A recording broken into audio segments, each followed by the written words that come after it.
Shaniin tarkaanfii gooticha raayyaa ittisa biyyaa dandamachuu dadhabee jira. Tarkaanfiin raayyaa ittisa biyyaa na yaaddesse jechuun jaalboreenis dubbateera.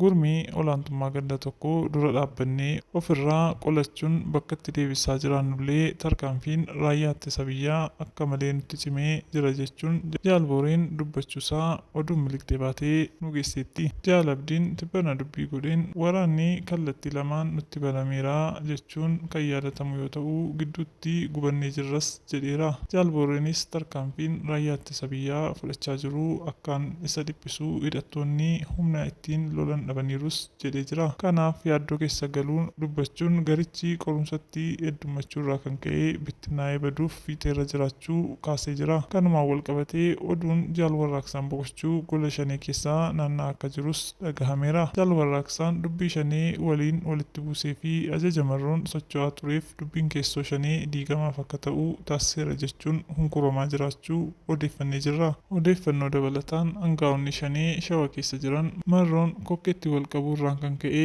gochi marroo miseensa isaa gara shawaatti ergee hedduu isaan aarsuu ibsaa jiru. Keessumatti kana booddee miseensi marroo irratti tarkaanfii akka fudhatamu jechuunis akka mari'atan oduun keessoo ibsiteetti.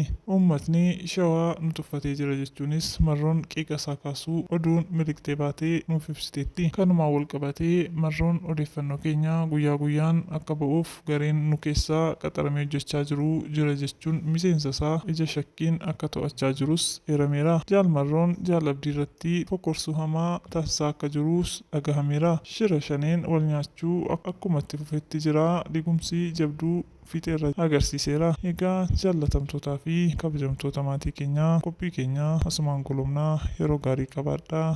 Galatooma.